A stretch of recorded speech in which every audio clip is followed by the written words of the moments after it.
شأن حبيبه تعظيما وتكريما مخبرا وآمرا إن الله وملائكته يصلون على النبي يا أيها الذين آمنوا صلوا عليه وسلموا تسليما اللهم صل على سيدنا محمد وعلى آل سيدنا محمد وبارك وسلم عليه.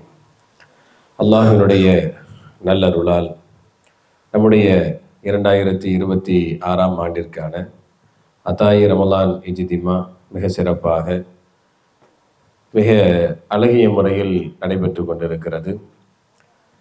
நாம் பெருமானார் ஸல்லல்லாஹு அலைஹி வஸல்லம் அவர்கள் பிறப்பு முதல் இறப்பு வரைக்கும் அவர்கள் கண்ட கஷ்டங்கள், அவர்கள் கடந்து வந்த அந்த பாதைகளை பற்றி நாம் பேசி வருகிறோம்.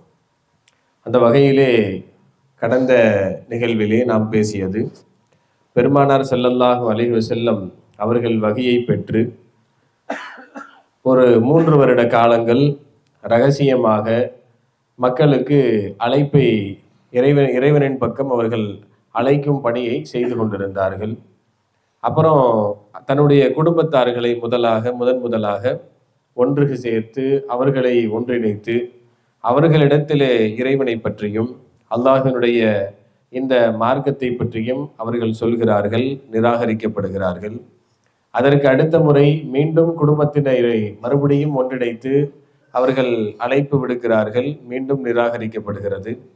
மீண்டும் சஃபா மலையிலே மொத்த மக்காவாசிகளையும் அழைப்பு கொடுத்து அங்கும் இஸ்லாத்தை பற்றி அல்லாஹவை பற்றி அவர்கள் வணங்குகின்ற கடவுள்கள் உண்மை இல்லை அப்படிங்கிற தகவல்களை அவங்க பரிமாறிக்கிறாங்க, பகிர்றாங்க. அங்கேயும் அவர்களுக்கு நிராகரிப்பு தொடங்குகிறது. இப்போ இந்த நிலைமையில்தான் பெருமானார் ஸல்லல்லாஹு அலைஹி வஸல்லம் அவர்கள் தற்பொழுது மிக வேகமாகவே இருக்கிறாங்க. அவங்களுடைய ஒர்க்கில் இப்போ ரொம்ப ஸ்பீட் ஆகிட்டாங்க. முன்னாடி ரொம்ப தயங்கி மக்காவாசிகளுடைய எதிர்ப்பு, இன்னும் ஒரு சில நம்முடன் அவர்களோடு பயணிக்கக்கூடிய சக தோழர்களுக்கு ஏற்படக்கூடிய அந்த கஷ்டங்கள், இது எல்லாத்தையும் அச்சப்பட்டு பயணித்து கொண்டிருந்த பெருமானார் ஸல்லல்லாஹு அலைஹி வஸல்லம் தற்பொழுது தன்னுடைய ஒர்க்கில் தன்னுடைய அந்த அழைப்பு பணியை மிக வேகமாக தொடங்குகிறார்கள்.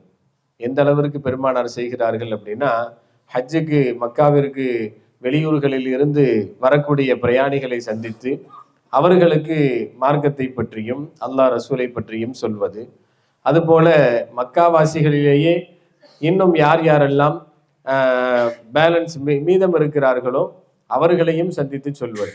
இப்போ இதில் நம்ம ஒன்று யோசிக்கணும்.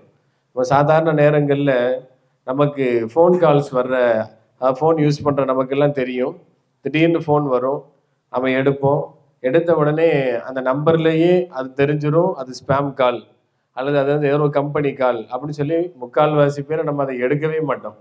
அப்படி தானே? மீறி அதையும் தாண்டி நமக்கு பரிச்சயப்பட்ட எண்களிலேயோ அல்லது ஏதோ ஒரு நியூ நம்பர், ஏதோ புது ஆள் நமக்கு கால் பண்ணுறாங்க போல அப்படின்னு நம்ம ஃபோனை அட்டன் பண்ணால், சார் குட் ஈவினிங் சார் அப்படின்னு சொன்னாலே நம்மள பாதி பேர் ஃபோனை கட் பண்ணிடுவோம். நானே நிறைய முறை கட் பண்ணியிருக்கேன். எடுத்த உடனே அவங்க என்ன கேட்பாங்கன்னா, உங்களுக்கு ஏதாவது கிரெடிட் கார்டு வேணுமா அல்லது லோன் வேணுமா அல்லது வேற ஏதாவது தகவல்கள் நம்முடைய தேவைகளை கேட்டு அதை பற்றி கேட்பாங்க. அப்படிதானம்மா? கேட்டு சில பேர் தான் அதில் நம்ம முழுசாக கேட்போம். சில நபர்கள் அந்த செய்தியை கேட்டு அதாவது குட் மார்னிங் அல்லது வேற ஏதாவது ஒரு மெசேஜஸ் வருது, அது நமக்கு தெரியுது இதோ கம்பெனி கால்ஸ் தான் அப்படின்னு தெரிஞ்ச அடுத்த செகண்டே நம்ம அதை கட் பண்ணிடுவோம். அல்லது சில நேரம் நம்ம கேட்டுட்டு நான் அப்புறம் அதை பற்றி உங்களுக்கு நான் ரெஸ்பாண்ட் பண்ணுறேன்னு, நான் கொஞ்சம் டிரைவிங்கில் இருக்கேன், சும்மா தான் உட்காந்துருப்போம், ஆனால் நான் டிரைவிங்கில் இருக்கேன், நான் கொஞ்சம் மீட்டிங்கில் இருக்கேன், இப்போ முக்கியமான வேலையில் இருக்கேன் அப்படின்னு சொல்லிட்டு நம்ம அதை கட் பண்ண ட்ரை பண்ணுவோம். இப்போ எதுக்கு சொல்கிறேன் அப்படின்னா, ஒரு மனிதர் தன்னுடைய இன்னொரு மனிதர் இடத்திலே ஒரு செய்தியை கொண்டு போய் சேர்க்கிறாரு. அது எதிரில் இருக்கக்கூடிய அந்த மனிதருக்கு அது தேவைப்படுற செய்தியாக இருந்தால் அதற்கான ரெஸ்பான்ஸ் வேறு. அது அவருக்கு தேவையான செய்தியாக இருந்தால் அதை அவர் கேட்பதிலும் அதை அவர் கவனிப்பதிலும் அதுக்கு அவர் கொடுக்கக்கூடிய அந்த மதிப்பும் தனி. அது தேவையில்லாத செய்தியாகவோ அல்லது அதை பற்றி இதுவரைக்கும் அவர் கேள்விப்படாத செய்தியாகவோ, ஏதாவது ஒரு பொது பொருளை விற்க நம்மகிட்ட வர்றான் அப்படிங்கிற மைண்ட் செட்டோட நீங்க அவர் பேச்சை நீங்க கேட்டா கண்டிப்பா நம்ம யாருமே அதை கவனிக்கவே மாட்டோம். எப்படா அதை விட்டு தப்பிக்கலான்னு தான் நம்ம பார்ப்போம். சாதாரணமாக அது ஃபோன் கால்ஸாக இருந்தாலும் சரி, நேரடி சந்திப்பில் யாராவது வந்து ரோட்டில் புக்கு வித்துட்டு போவாங்க, அந்த புக்கை பற்றி ஒரு 5 நிமிஷம் எக்ஸ்பிளைன் பண்ணலாமான்னு கேட்பேன். இல்லை சார் நான் வேலையாக இருக்கேன் அப்படின்னு சும்மாவது அந்த இடத்த விட்டு நகர்ந்துருவோம். அதாவது ஒரு ஒரு ஒரு கருத்தை, ஒரு தகவலை எதிராளிக்கு வந்து புதுசாக இருக்கக்கூடிய நேரத்தில் அது தேவைப்படலைங்கிற அந்த நேரத்திலும் கொண்டு போய் அந்த சேர்க்கிற அந்த ப்ராசஸ் இருக்கு. இது வந்து ரொம்ப ரொம்ப கஷ்டமான ஒன்று. புது நபரை சந்திக்கணும், அந்த நபருக்கு போய் நம்ம அந்த தகவலை எத்தி வைக்கணும். அதனால தானே உங்களுக்கு இப்பயும் கூட நமக்கெல்லாம் அந்த அனுபவம் இருக்கும். காலையில் எந்திரிச்ச உடனே காலைல நம்ம வீடுகளில் சின்ன வயசில் நீங்கள் ஃபஜ்ருக்கு தொழுகாமல் தூங்கிட்டு இருந்திருக்கலாம். வந்து வெளியில் உங்களை சந்திக்க 3 பேர் வந்திருக்கிறாங்க அப்படின்னு சொல்லிட்டு அப்படியே உங்களை வெளியே கூப்பிடுவாங்க. ஜி இந்த மாதிரி நம்ம இஸ்லாத்தில் பிறந்திருக்கிறோம், அல்லாஹ் ரசூலை நம்ம ஏற்றிருக்கிறோம் அப்படின்னு ஆரம்பித்து என்ன செய்வாங்கன்னா, உங்களுக்கு வந்து அதை பற்றியான இஸ்லாத்தை பற்றிய கருத்துக்களை சொல்லி அழைப்பு பணி, தாவத்துடைய பணியை அவர்கள் நம்மிடத்திலேயே அவங்க செய்வாங்க. அப்படித்தானே? இது நம்ம எல்லாருக்குமே. அதனால நம்ம அவங்கள பார்த்தாலே ரீல்ஸ் எல்லாம் வரும் இல்லையா? ஒருத்தர் வேகமா போயிட்டு இருப்பாரு, டக்குன்னு கையை பிடிச்ச உடனே நான் யாருன்னு தெரியுமா, என் ஊர் யாருன்னு தெரியுமா, என் பேர் யாருன்னு தெரியுமா, வேகமா என் மேலே இடிச்சுட்டு நீங்க பாட்டில் போறீங்க அப்படின்னா பின்னாடி அவர் கேட்பாரு உங்க பேர் என்னங்க அப்படின்னு. என் பேர் வாசிம் கான் அப்படின்னு. ஓகே பை, 40 நாளைக்கு உங்க பேரை நான் புக் பண்ணிக்கிறேன், டக்குன்னு வாங்க பை அப்படின்னு என்ன செஞ்சிருவாங்க, அப்படியே கையை பிடிச்சி கூப்பிட்டு போயிடுவாங்க. அதெல்லாம் நம்ம நகைச்சுவையா நம்ம பார்க்கிறோம் இல்லையா? அழைப்பு பணி என்பது, அதாவது இஸ்லாத்தை பற்றிய முழு புரிதலும், இஸ்லாத்திலேயே பிறந்து அல்லாஹ் ரசூலையே நம்ம அவங்களுடைய செய்திகளை கேட்டு நமக்கே வந்து ஒருத்தர் அந்த வேலையை நம்மகிட்ட பார்த்தா நமக்கு எப்படி கடுப்பா இருக்கு, நமக்கு எப்படி டென்ஷனா இருக்கு. அல்லாஹ் போலீஸ் வந்துட்டாரா அப்படின்னு சொல்லிட்டு எப்படி நம்ம ஓடுறோம். அப்ப இதை பற்றியான எந்த தகவலும் இல்லாமல் அதை இன்னும் வந்து இந்த தகவலை பேசக்கூடியவர்கள் மீது கடுமையாக கோபப்படக்கூடிய ஒரு சமூகத்திடத்திலேயே போய் அந்த செய்தியை கொண்டு போய் சேர்த்து பெருமானார் வெற்றியும் அடைந்திருக்கிறார்கள் அப்படின்னா, அப்ப அது ஸ்டார்டிங் வந்து ரொம்ப சகிப்புத்தன்மையோடு தான் பெருமானார் இருந்திருக்க வேண்டும். அப்படித்தானே? இந்த அழைப்பு தாவத்துடைய பணியில் இருக்கிறவங்க கஸ்துல தீன் பேச்சிலெல்லாம் அடிக்கடி சொல்லி நான் கேட்டிருக்கேன். அதாவது பெருமானார் கடும் மலையிலே ஒரு வீட்டிற்கு செல்வார்கள், கதவை தட்டி அவங்க சஹாபா அந்த மக்காவாசிகளை இஸ்லாத்துக்கு அழைப்பாங்க. அதுல சில பேர்லாம் ரொம்ப கடுப்பாயி, சும்மா எத்தனை தடவை சொன்னாலும் வந்துட்டே இருப்பீங்களா, எவ்வளவு தூரம் சொன்னாலும் உங்களுக்கு எனக்கு தான் அது பிடிக்கலன்னு நான் சொல்றேன், என்னை விட்டுருங்களே அப்படின்னு காரி அவர்களுடைய முகத்தில் உமிழ்ந்த செய்திகள் எல்லாம் சொல்லி நம்ம கேள்விப்பட்டிருக்கோம். அப்ப ரொம்ப ஒரு கடினமான ஒரு அந்த அந்த அந்த கட்டம்ங்கிறது பெருமானார் ஸல்லல்லாஹு அலைஹி வஸல்லம் அவர்களுக்கு ரொம்ப கஷ்டமாகத்தான் கண்டிப்பாக இருந்திருக்க வேண்டும். அப்ப இப்படித்தான் அவர்கள் போய்கொண்டிருக்க நேரத்துல இப்ப மக்காவாசிகளால் பெருமானாரை தடுக்க முடியவில்லை. அப்ப பெருமானார் ஸல்லல்லாஹு அலைஹி வஸல்லம் அவங்களை தடுக்கணும்னா அதற்கடுத்த மக்காவாசிகள் எல்லாருமே மொத்தமா சேர்ந்து இப்ப யார்கிட்ட வர்றாங்கன்னா ஃபைனலா அபூ தாலிப் அவர்களிடத்துல வர்றாங்க. நம்ம ஆரம்பத்திலேயே நம்ம பேசிக்கிட்டோம்.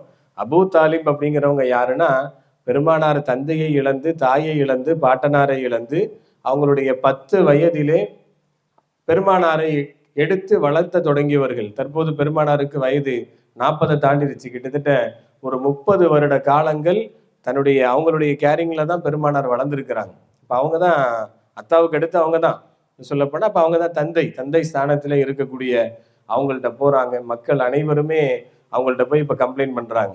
இனியும் நீங்க உங்களுடைய மகனை நிறுத்தலைன்னா, உங்களுடைய அண்ணன் மகனை இனியும் நீங்க ஸ்டாப் பண்ணலன்னா, நாங்க டைரக்டா அவங்கள கண்ட்ரோல்ல எடுக்கிற மாதிரி இருக்கும்.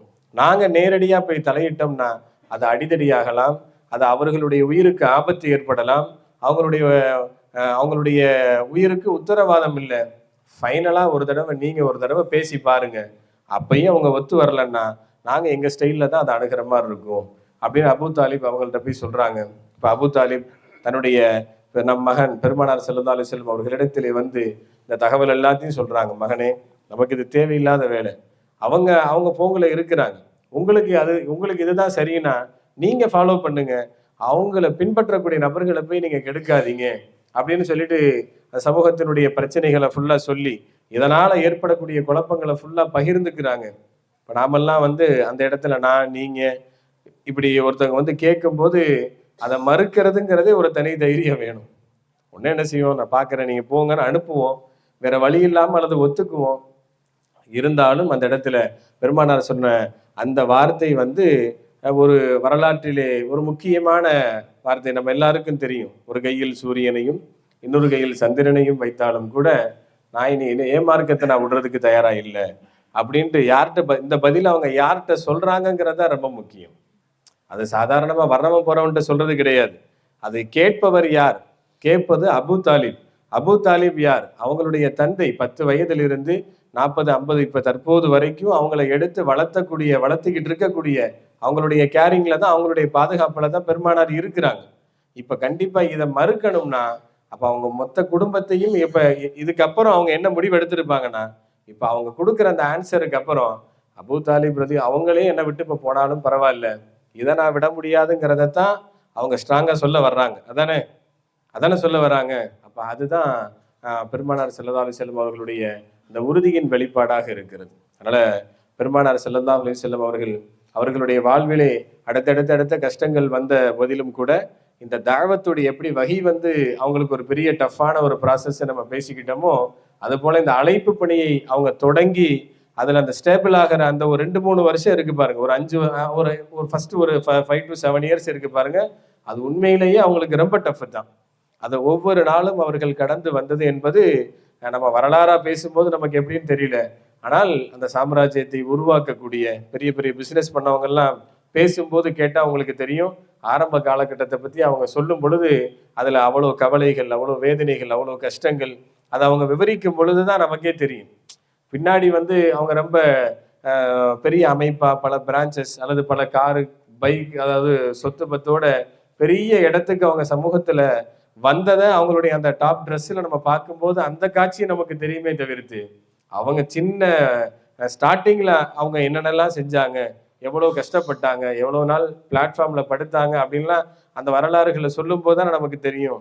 அந்த மாதிரியான காலகட்டம் தான் பெருமானாருக்கு இந்த அழைப்பு பணியை தொடங்கிய காலமாக கண்டிப்பாக இருந்திருக்க வேண்டும்.